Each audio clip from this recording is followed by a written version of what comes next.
नमस्कार दोस्तों, आप सभी का तोमर स्टडी क्लासेस में एक बार फिर से बहुत बहुत स्वागत है। दोस्तों, एमपीपीएससी इम्पोर्टेंट टॉपिक की जो सीरीज हमने शुरू की है उसमें आज हमारे ये तीसरी क्लास है। अगर इससे पिछली वाली क्लासेस आपने नहीं देखी तो उनको जाकर जरूर देखें, क्योंकि दोस्तों इस सीरीज में हम एमपीपीएससी की एग्जाम हेतु जितने भी इम्पोर्टेंट टॉपिक है उन सारे इम्पोर्टेंट टॉपिक को यहाँ पर यूनिट वाइज कवर करते चल रहे हैं, जो आपकी तैयारी को यहाँ पर बहुत ही ज़्यादा बेहतर बनाएगा। दोस्तों, आज हमारी ये तीसरी क्लास है जिसके अंतर्गत हम भारत के प्रमुख प्रक्षेपण यान के बारे में बात करेंगे। उनकी तकनीकी क्या है, उनका निर्माण कैसे हुआ, जैसे कि हम बात करें एसएलवी, एएसएलवी, पीएसएलवी और जीएसएलवी, ऐसे जो आपके भारत के प्रक्षेपण यान है उन सारे प्रक्षेपण यान के बारे में यहाँ पर जानकारी लेंगे। साथ साथ उनकी विशेषताएं भी जानेंगे और उनसे कौन कौन से उपग्रह लॉन्च किए गए, ये सारी चीजें आज की क्लास में हम यहाँ पर जानेंगे। तो बिना किसी देरी के आज की क्लास को शुरू करते हैं। अगर आपने अभी तक चैनल को सब्सक्राइब नहीं किया तो चैनल को जरूर सब्सक्राइब कर ले।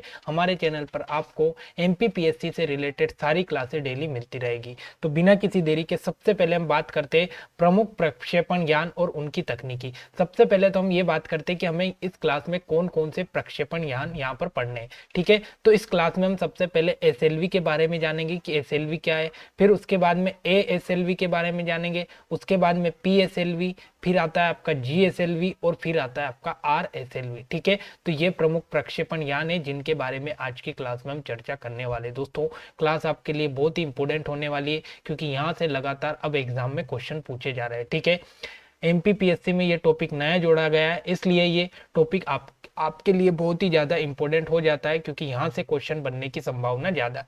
ठीक है, तो सबसे पहले हम बात करते हैं एएसएलवी। क्या सबसे पहले हम किसके बारे में, सबसे पहले बात कर रहे हैं हम एसएलवी। ठीक है, एसएलवी का अगर फुल फॉर्म देखें तो इसका फुल फॉर्म होता है सैटेलाइट लॉन्चिंग व्हीकल। ठीक है, सबसे पहले अपन ने बात करी है कि भाई हम बात कर रहे हैं एसएलवी की। एसएलवी का फुल फॉर्म क्या होता है, तो एसएलवी का फुल फॉर्म होता है सैटेलाइट लॉन्चिंग व्हीकल। ये यहाँ पर आपका एसएलवी का फुल फॉर्म होता है। ठीक है, हिंदी में भी इसको ये बोला जाता है सैटेलाइट लॉन्चिंग व्हीकल, ये भी इसको हिंदी में ही बोला जाता है। ठीक है, अब इसकी कुछ विशेषता के बारे में यहाँ पर चर्चा करते हैं। सबसे पहले अगर हम बात करें तो इसका सन 1980 में इसका सबसे पहले सफल परीक्षण किया गया। ठीक है, अगर आपसे क्वेश्चन पूछे कि एसएलवी का सफल परीक्षण कब किया गया, तो सन 1980 में इसका सबसे पहले यहाँ पर सफल परीक्षण किया गया था। ठीक है, तो ये पॉइंट आपके लिए महत्वपूर्ण हो जाता है। उसके बाद सबसे इंपॉर्टेंट पॉइंट है कि यहाँ 4 चरणों वाला प्रक्षेपण यान है।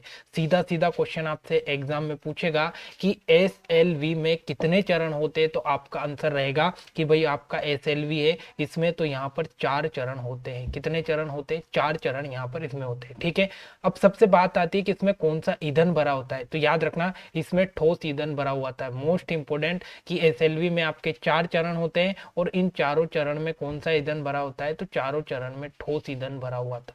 मोस्ट इंपोर्टेंट यहां से क्वेश्चन आपका बनेगा कि जो आपका एसएलवी है इसका स्थापना या इसका सफल परीक्षण कब किया गया, तो सन 1980 में इसका सबसे पहले सफल परीक्षण किया गया। इसमें कितने यहाँ पर चरण है, तो 4 चरण है। इन 4 चरण में कौन सा द्रव भरा कौन सा ईंधन भरा हुआ, तो इसमें ठोस ईंधन यहाँ पर प्रयुक्त किया गया। ठीक है, उसके बाद में अगर इसकी बात करें तो ये पृथ्वी की निचली कक्षा में लगभग 40 किलो भार ले जा सकता है। ठीक है, तो आपको इतना याद रखना है कि जो आपका एसएलवी है इसमें 4 चरण होते हैं। ठोस द्रव इसमें ठोस ईंधन इसमें भरा हुआ होता है। सन 1980 में सबसे पहले इसका सफल परीक्षण किया गया और पृथ्वी की जो निचली कक्षा होती है उसमें ये 40 किलो तक वजन ले जा सकता है। ठीक है, अगर एसएलवी की बात करें तो एसएलवी से सबसे पहले सन 1980 में आपका रोहिणी उपग्रह स्थापित किया गया। मोस्ट इंपोर्टेंट क्वेश्चन है, आपसे सीधा सीधा क्वेश्चन पूछेगा कि जो रोहिणी उपग्रह है ये कौन से प्रक्षेपण यान के द्वारा स्थापित किया गया, तो आपको आंसर देना है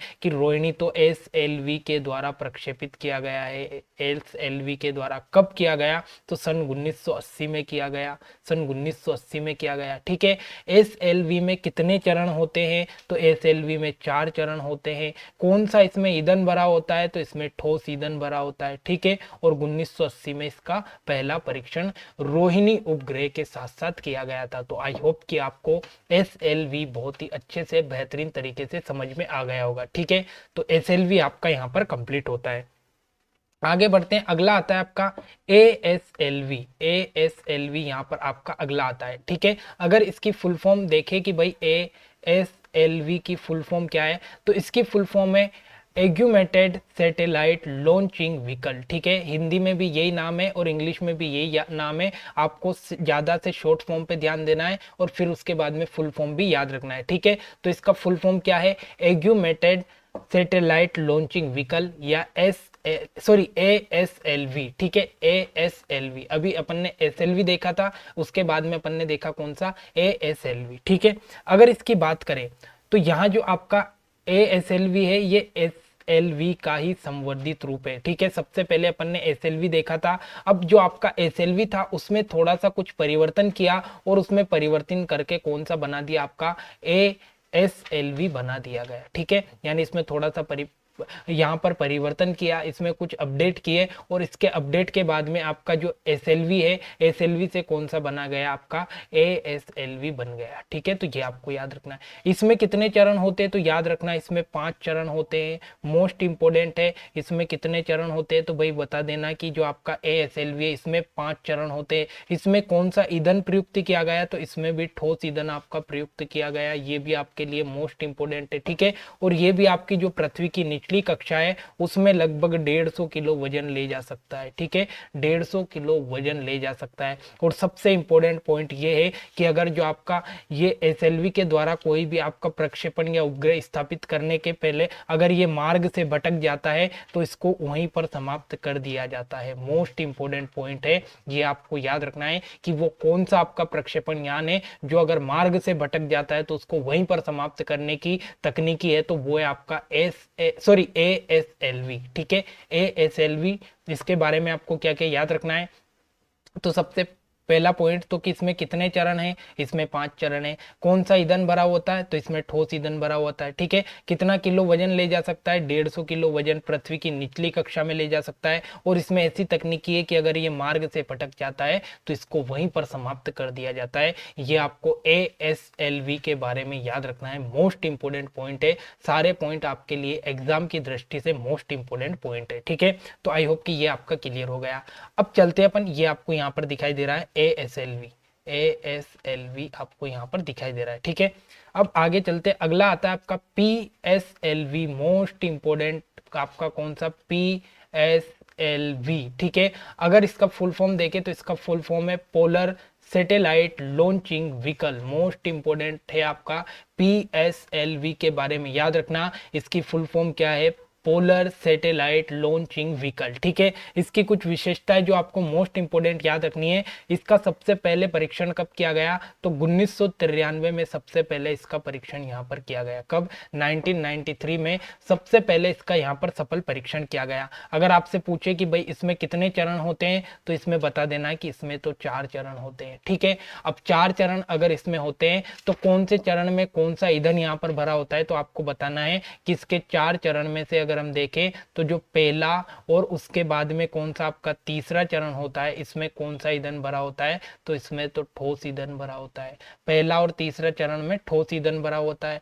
फिर अगर हम बात करें कि जो आपका दूसरा और आपका जो चौथा चरण है, इस चौथे चरण में आपका कौन सा? तो इसमें द्रव ईंधन भरा होता है, द्रव ईंधन भरा होता है। तो ये आपको याद रखना है। ठीक है, और ये पृथ्वी की जो निचली कक्षा होती है इसमें 1600 किलो वजन तक ले जा सकता है। मोस्ट इंपोर्टेंट यहाँ से पॉइंट आपके लिए बनता है, तो ये आपका याद रखना है। ठीक है, अगर बात करें, ये आपका यहाँ पर दिखाई दे रहा है कौन सा? PSLV। ठीक है, इसकी दक्षता की हम बात करें तो विश्व में सर्वाधिक दक्षता वाला और सबसे सफल प्रेक्षण यान कौन सा है? ये आपको याद रखना है कि पूरे विश्व में सबसे ज्यादा दक्षता और सबसे जो अभी तक सफल आपका प्रेक्षण यान रहा है ये रहा आपका PSLV। मोस्ट इंपोर्टेंट है। ठीक है, इसके द्वारा यहाँ पर कार्टोसैट, चंद्रयान, मंगलयान भेजे गए। ठीक है, तो आपका जो चंद्रयान फर्स्ट की हम बात कर रहे हैं, चंद्रयान जो फर्स्ट है ये चंद्रयान फर्स्ट PSLV के द्वारा भेजा गया था। उसके बाद में मंगलयान भी आपका PSLV के द्वारा भेजा गया था। एक आता है आपका कार्टोसैट, तो ये कार्टोसैट उपग्रह भी आपका किसके द्वारा भेजा गया था? तो ये सारा PSLV के द्वारा ही भेजा गया था। ठीक है, तो आपको इसमें क्या क्या चीजें याद रखनी है? सबसे इंपॉर्टेंट चीजें तो आपको ये याद रखनी है कि जो आपका कौन सा PSLV है, PSLV का सफल परीक्षण कब किया गया? 1993 में किया गया। इसमें कितने चरण होते हैं? तो इसमें 4 चरण होते हैं। अगर हम बात करें पहले और तीसरे चरण में क्या भरा हुआ है तो इसमें ठोस ईंधन भरा हुआ है, ठोस ईंधन भरा हुआ है। अगर बात करें कि जो आपका दूसरा और चौथा चरण है, इसमें कौन सा ईंधन भरा हुआ है, तो इसमें द्रव ईंधन भरा हुआ है, द्रव ईंधन भरा हुआ है। अगर आपसे पूछे कि सबसे सफल प्रेक्षण यान कौन सा है, तो ये आपका सबसे सफल प्रक्षेपण यान है। ठीक है, सर्वाधिक दक्षता किसकी है, तो सर्वाधिक दक्षता भी इसकी है। ठीक है, सर्वाधिक सफल और सर्वाधिक दक्षता वाला प्रक्षेपण यान कौन सा है आपका, तो ये आपका PSL। ठीक है, ये पृथ्वी की निचली कक्षा में कितना वजन ले जा सकता है, 1600 किलो ले जा सकता है। ठीक है, अगर हम बात करें चंद्रयान फर्स्ट इसके द्वारा भेजा गया, मंगलयान इसके द्वारा भेजा गया, मंगलयान इसके द्वारा भेजा गया, और एक और आता है आपका कार्टोसेट, तो कार्टोसेट भी इसी के द्वारा भेजा गया। तो ये सारी चीजें आपको इसके बारे में याद रखनी है, मोस्ट इंपोर्टेंट आपसे एग्जाम में पूछी जा सकती है। ठीक है, तो आई होप कि आपको ASLV भी यहाँ से कंप्लीट हो गया होगा। ठीक है, अगला आता है आपका कौन सा, सॉरी PSLV भी आपका यहाँ से कंप्लीट हो गया। अगला आता है कौन सा, जियो सिंक्रोनस सैटेलाइट लॉन्चिंग व्हीकल, जियो सिंक्रोनस सैटेलाइट लॉन्चिंग व्हीकल। तो ये भी आपको याद रखना है, मोस्ट इंपोर्टेंट है कि जो आपका GSLV, ठीक है, इसका जो शॉर्ट फॉर्म है ये आपको क्या रखना है, GSLV। ठीक है, तो GSLV की अगर हम बात करें तो इसके बारे में आपको कुछ पॉइंट याद रखना है, मोस्ट इंपोर्टेंट यहाँ से आपको पॉइंट याद रखने ना। सबसे पहले तो इसका जो सफल परीक्षण किया गया, ये कब किया गया, 2001 में इसका सबसे पहले सफल परीक्षण किया गया। ठीक है, तो सबसे पहले आपका जो GSLV है, इसका सबसे पहले कब परीक्षण किया गया, सबसे पहले 2001 में। ठीक है, इसमें कितने चरण होते हैं, तो इसमें 3 चरण होते हैं, मोस्ट इंपोर्टेंट याद रखना है। ठीक है, और ये पृथ्वी की जो आपकी निचली कक्षा है, इसमें 1600 किलो तक वजन ले जा सकता है, और पृथ्वी की जो भू स्थिर कक्षा है, पृथ्वी की भू स्थिर कक्षा, इसमें कितना वजन ले जाएगा, इसमें 4000 किलो तक वजन ले जाएगा। सबसे पहले हम बात कर रहे हैं GSLV के बारे में। GSLV का सबसे पहले सफल परीक्षण 2001 में किया गया। इसमें कितने चरण है, 3 चरण है। ये पृथ्वी की जो सबसे निचली कक्षा होती है, उसमें कितना 1600 किलो तक वजन ले जा सकता है, लेकिन पृथ्वी की इससे ऊपर वाली जो भू स्थिर कक्षा है, इसमें कितना वजन ले जाएगा, तो इसमें 4000 किलो तक वजन ले जा सकता है। ठीक है, इसका फुल फॉर्म क्या है, जियो सिंक्रोनस सैटेलाइट लॉन्चिंग व्हीकल, इसका यहाँ पर फुल फॉर्म है, ये आपको याद रखना है। ठीक है, अब इसके बारे में कुछ इंपोर्टेंट और भी फैक्ट देखते हैं। इसके बाद में इसमें 3 चरण होते हैं, ये तो आपको याद ही रखना है कि 3 चरण आपका GSLV में कितने चरण होते हैं, 3 चरण होते हैं। ठीक है, ये आपका GSLV का यहाँ पर देख लो, इमेज आपके सामने दिखाई दे रहा है। ठीक है, अगर हम बात करें तो ये आपको यहाँ पर दिखाई दे रहा है GSLV। ठीक है, ये आपका यहाँ पर GSLV, यहाँ पर लिखा है MK3। ठीक है, और ये MK3 वही है जिससे अपन ने चंद्रयान सेकंड को भेजा था। अब इसके बारे में कुछ यहाँ पर आपको याद रखना है कि इसमें कितने चरण होते हैं, 3 चरण होते हैं। पहला अपन ने देखा कि इसमें टोटल 3 चरण है। सबसे पहले चरण की हम बात करें तो इसमें ठोस प्रणोदक भरा होता है। दूसरे चरण की हम बात करें तो इसमें द्रव प्रणोदक भरा होता है, और तीसरे चरण की हम बात करें तो इसमें क्रायोजेनिक इंजन लगा हुआ होता है। Most important point. ठीक है, सीधा सीधा क्वेश्चन आपसे पूछेगा कि जो आपका GSLV है, इसमें कितने चरण होते हैं, 3 चरण होते हैं। पहले चरण में ठोस, दूसरे में द्रव, और सबसे इंपोर्टेंट कि इसका जो तीसरा चरण है, ये तीसरा जो चरण आपको दिखाई दे रहा है, इसमें क्रायोजेनिक इंजन यहाँ पर लगा हुआ होता है। ये मोस्ट इंपोर्टेंट पॉइंट आपको यहाँ पर याद रखना है। ठीक है, आई होप कि ये आपका क्लियर हुआ होगा। इसकी बात करें तो इसके द्वारा चंद्रयान 2 का सफल परीक्षण किया गया। मोस्ट इंपोर्टेंट याद रखना कि जो आपका चंद्रयान 2 है, चंद्रयान 2 किसके द्वारा भेजा गया था, तो चंद्रयान 2 भेजा गया था आपका किसके द्वारा, GSLV MK3 या मार्क 3 के द्वारा यहाँ पर आपका चंद्रयान 2 भेजा गया था। ठीक है, तो ये आपको याद रखना है, मोस्ट इंपोर्टेंट यहाँ से आपसे एग्जाम में क्वेश्चन पूछ सकता है। ठीक है, अगला आता है आपका RSLV का फुल फॉर्म क्या है, रीयूजेबल सैटेलाइट लॉन्चिंग व्हीकल। यहाँ पर नाम से आपको स्पष्ट हो रहा है कि रीयूजेबल मतलब बार बार यूज किया जाने वाला सैटेलाइट लॉन्चिंग व्हीकल कौन सा, आपका RSLV। ठीक है, तो ये आपको याद रखना है कि जो RSLV है, RSLV इसका full form reusable launching vehicle है, सैटेलाइट लॉन्चिंग व्हीकल है। ठीक है, इसके बारे में आपको क्या क्या चीजें याद रखनी है, तो इसके बारे में आपको यह याद रखनी है कि इसका उपयोग कई बार किया जा सकता है, मतलब एक बार से अधिक इसका उपयोग किया जा सकता है। ठीक है, इसके द्वारा द्वारा मानव रहित प्रक्षेपण यान अंतरिक्ष में भेजे जा सकते हैं। मोस्ट इंपोर्टेंट, ऐसे प्रक्षेपण यान जिसमें मानव नहीं होता है वो इसके द्वारा यहाँ पर भेजे जा सकते हैं। ठीक है, लेकिन अभी तक भारत में इसका विकास नहीं हुआ। अगर भारत इसका विकास कर लेता है तो भारत पूरे विश्व में सबसे आगे पहुंच सकता है। ठीक है, तो आपको बस इतना याद रखना है कि RSLV ऐसा सैटेलाइट लॉन्चिंग व्हीकल है जिसके द्वारा कई बार यहाँ पर अंतरिक्ष में प्रक्षेपण यान को भेजा जा सकता है या इसका बार बार उपयोग किया जा सकता है। ठीक है, इसमें अंतरिक्ष में मानव रहित यान भेजे जा सकते हैं, लेकिन अभी तक इसका यहाँ पर सफल परीक्षण या फिर इसका विकास नहीं हुआ है। ठीक है, तो ये चीज आपको यहाँ पर याद रखनी है। तो आई होप कि यहाँ तक की कहानी आपकी क्लियर हो गई होगी। आज की इस क्लास में अपन ने SLV को देखा, फिर ASLV को देखा, फिर PSLV को देखा, फिर अपन ने GSLV को देखा और फिर लास्ट में अपन ने RSLV को देखा। तो ये इतने जो लॉन्चिंग व्हीकल है, ये सारे लॉन्चिंग व्हीकल आज की क्लास में अपन ने कंप्लीट कर लिए। और दोस्तों जितने भी इंपॉर्टेंट क्वेश्चन है वो सारे इंपॉर्टेंट क्वेश्चन यहीं से बनते हैं, और जहाँ से इंपॉर्टेंट क्वेश्चन बनते हैं वो सारी चीजें अपन ने यहाँ से कवर कर ली। धीरे धीरे छोटे छोटे टॉपिक करते हुए अपन सारे टॉपिक यहाँ पर कंप्लीट कर लेंगे। तो आज की क्लास को हम यहीं पर समाप्त करेंगे। मिलेंगे अगली क्लास में, तब तक के लिए जय हिंद जय भारत।